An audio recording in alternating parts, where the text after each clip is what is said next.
Yobachi 2007 back at you with another one. We're coming with a sensitive topic today, so we're coming in with a different tone.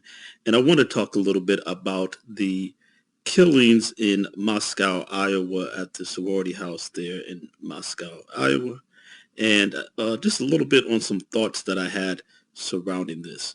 From the beginning, my initial thought was this was very likely a serial killer, most specifically due to the fact that it bears such strong resemblance to the killings, some of the last killings that Ted Bundy committed in Tallahassee, Florida at Florida State University, the Omega Chi house killings where he attacked four sorority sisters inside the Omega Chi sorority house.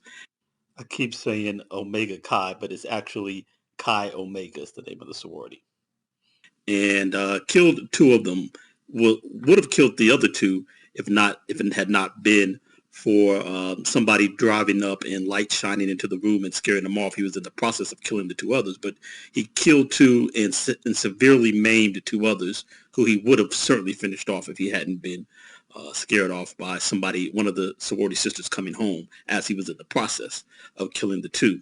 And then here in Moscow, Iowa, you have, of course, let me get this commercial stuff out of here. You have four people being killed in this sorority house, three of the ladies here and the young man. And further, just the nature of the attacks, having been up close and personal, going to two different rooms on two different floors. It's very unlikely that it was a killing that was targeted at an individual person.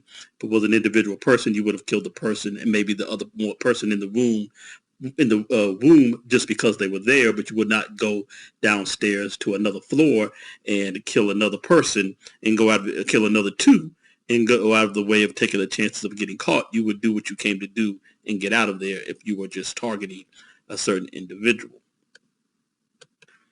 Furthermore, the fact that these killings were so up close and personal, stabbing, that's a very hard way to kill people.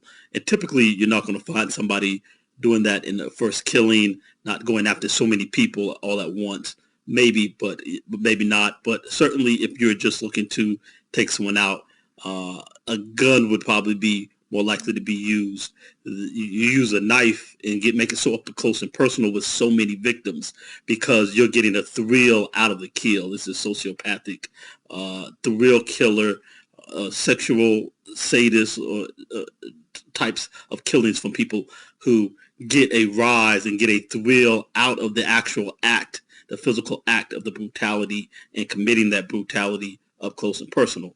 Let's take a listen to a little bit from a video from Jesus Malachi's page, and we'll listen to a little bit about the Ted Bundy killing at the Chi Omega house. Just after 2 a.m., the stranger slips into the Chi Omega Sorority House, home to 36 young women.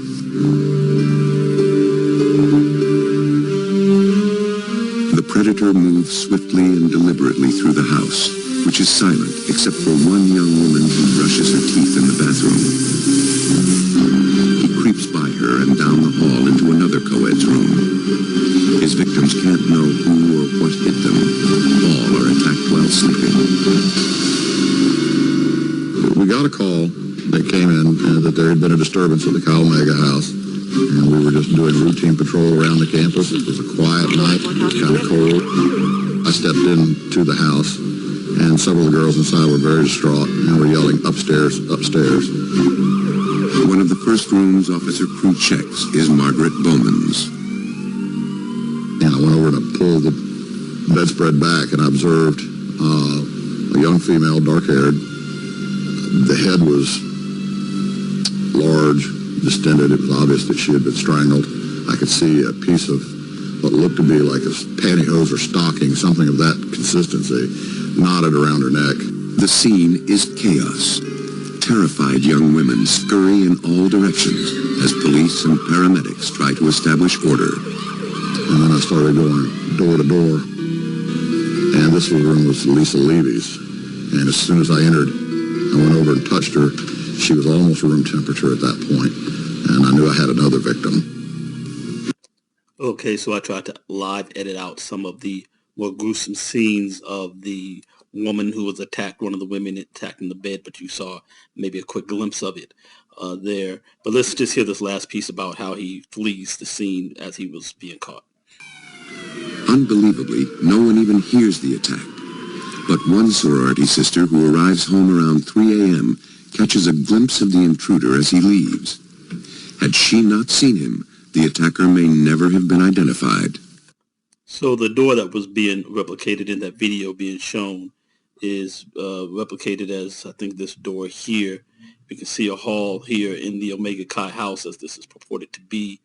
I've heard that there were up to 30-something women in this house, and somehow he was able to bludgeon these women without anybody waking up and hearing it.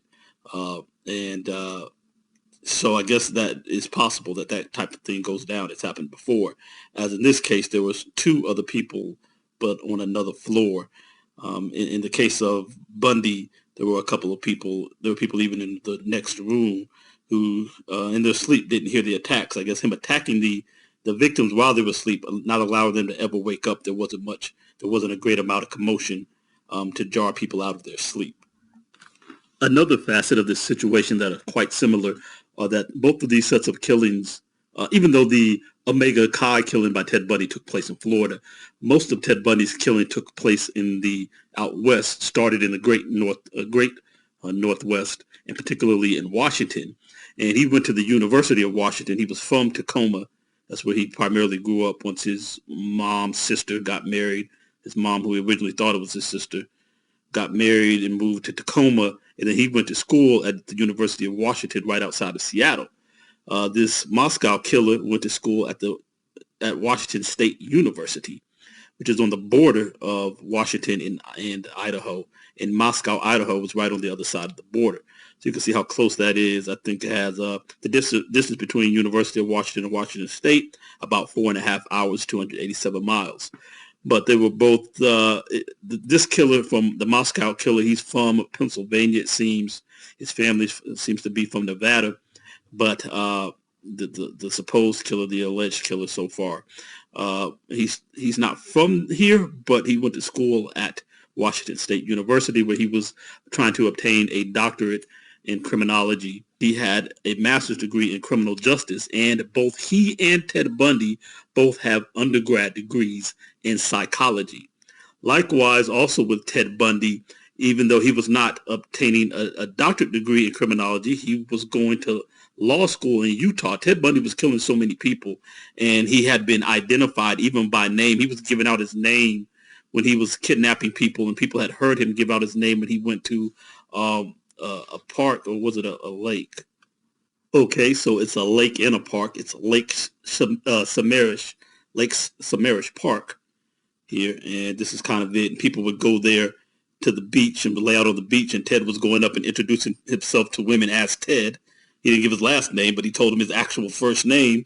So then later, when the women didn't come back, the ones that he ended up, the two that he ended up kidnapping and raping and killing didn't come back. Other witnesses were there to say a man who was introducing himself as Ted, driving a Beetle bug, and being able to give a physical description of him were the first instances of how they got the sketch of Ted Bundy initially was from the time he was at Lake Samarish there in Seattle taking women. And so both of these guys studied in areas that lend themselves to criminal investigation and into the psychology of criminology and criminals and the criminal mind. There were a couple of things that I left out of that segment. Also, that Washington State and Moscow, Iowa are just 16 minutes apart, according to Google Maps, as far as the driving time. So another major point was that Ted also killed in Idaho.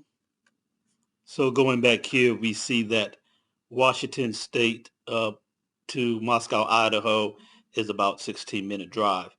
And then the other thing that I was going to show, so Ted killed a 12-year-old girl who went missing, and he later admitted that it was himself that killed her from down here. It's way down into Idaho, Pocatello, Idaho. And as I was kind of getting into, Ted was killing so many people that he was trying to throw off the scent by not killing so many in one area.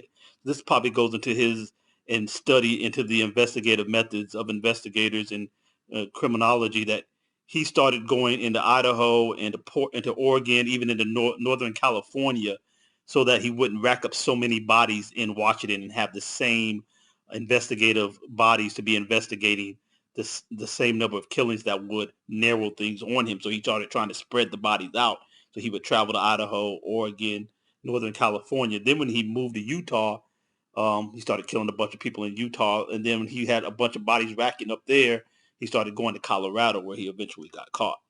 But we'll resume back to where the discussion was initially about the courses of study between these two guys and how similar they are.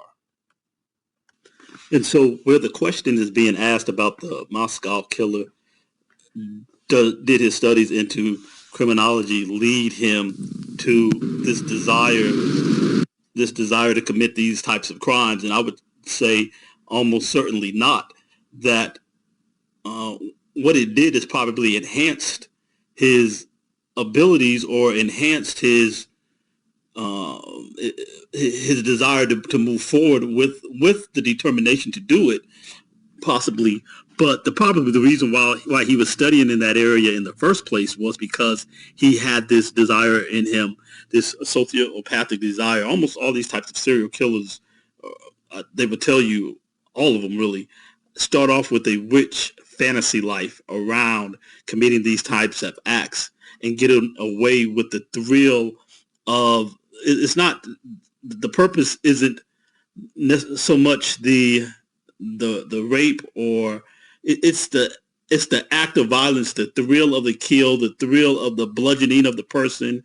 BTK even named himself Bind, Torture, Kill. He loved the binding, the torturing. He was a sexual sadist. They get off on the torturing and the killing.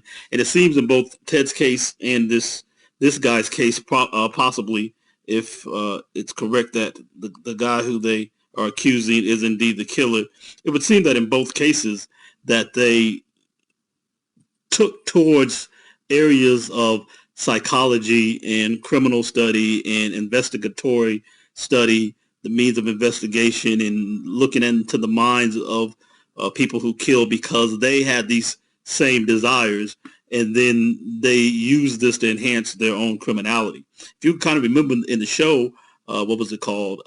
The Sopranos, when Tony was getting he was getting treated by Dr. Melfi, and Dr. Melfi was talking to one of her other psychologist friends. He's like, you can't treat a sociopath. Only thing treating a sociopath does is help them to enhance and increase their abilities as a sociopath. And I think these guys were self-enhancing their sociopathic abilities through their studies, through their courses of studies in psychology and in criminal fields. Further to this point, let's hear about the connection of the serial killer, this not serial killer, but the suspected Moscow, Idaho killer to BTK in particular. And we're going to use this picture over the video to try to help to avoid some copyright claims, but let's go with it. Connection. Brian Kohlberger's professor here in Pennsylvania, professor of criminology, actually wrote a book on the serial killer BTK and interviewed him extensively. They have an intimate relationship. They spoke on the phone and had in-person interviews many, many times. And she actually wrote his autobiography. And now BTK's daughter is speaking to us exclusively. So I've seen a documentary with this lady who did the interviews, the professor who does the interviews, and heard some of the tapes over the phone of BTK talking with her. And apparently that this guy studied under her, this accused killer in Idaho, studied under her. Very interesting stuff. Well, this was kind of a long one for this channel these days, but if you would, please like and subscribe if you hung in there with us and hit me with the like to push me through the algorithm. I'd really appreciate that. And subscribe and check us out when we come back with more here in the new future. Yobachi 2007. I'm out.